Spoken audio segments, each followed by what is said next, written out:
नासरीन, ईंदड़ साल 11 फरवरी ते आम चूंडूं करायूं वेंदियूं। इलेक्शन कमीशन आम चूंडनि जी तारीख़ बाबति सुप्रीम कोर्ट खे आगाह करे छॾियो। चीफ जस्टिस रिमार्क्स ॾिना आहिनि त जेको बि हतमी तारीख़ अचे उन खां अॻिते पोइते न थींदी। असां इलेक्शन कमीशन जो हुकुम न कंदासीं पर उन्हनि खे पाबंद कंदासीं। चूंडनि जे हतमी तारीख़ जो ऐलान सुप्रीम कोर्ट मां थींदो। अॼु सदर सां मुशावरत करे अदालत खे आगाह कयो वञे। वधीक तफ़सील हिन रिपोर्ट में।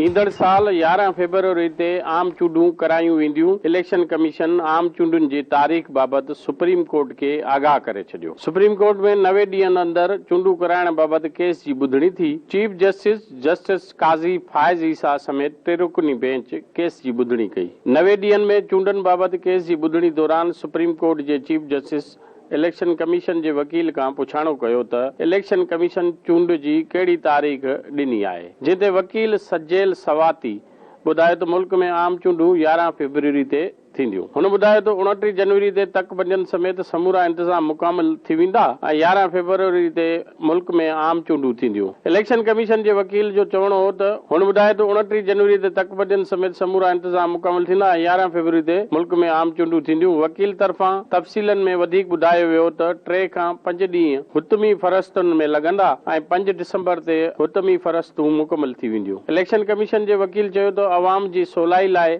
आचर जो ॾींहुं ॻोल्हे रहिया हुआ। 4 फरवरी ते पहिरियों आचर आहे, जॾहिं त ॿियो आचर 11 फरवरी ते अचे थो। असां पंहिंजे तौरु इहो फ़ैसिलो कयो आहे त आचर ते चूंडूं करायूं वेंदियूं। चीफ जस्टिस रिमार्क्स ॾिना त जेका बि हतमी तारीख़ अचे उन खां अॻिते पोइते न थिए। असां इलेक्शन कमीशन जो कमु न कंदासीं पर उन्हनि खे पाबंद कंदासीं। चूंडुनि जी हुतमी तारीख़ जो ऐलान सुप्रीम कोर्ट मां थींदो। अॼु ई सदर सां मुशावरत करे अदालत खे आगाह कयो वञे। चीफ जस्टिस काज़ी फाइज़ ईसा जो चयो त सदर ममलिकत चूंडनि जी तारीख़ जो ऐलान न करे पाण ई आइन जी भञकिड़ी कई। छा सदर ख़िलाफ़ कार्रवाई थी सघे थी? जस्टिस अतर मिनला रिमार्क्स ॾिना त आइन में वाज़िह आहे त तारीख़ सदर खे ॾियणी हुई। आइन जी भञकिड़ी 7 नवंबर खां थी वेंदी। 7 नवंबर ते चूंडूं न थियण खां पोइ हर ॾींहुं आइन जी भञकिड़ी में ॻिणियो वेंदो।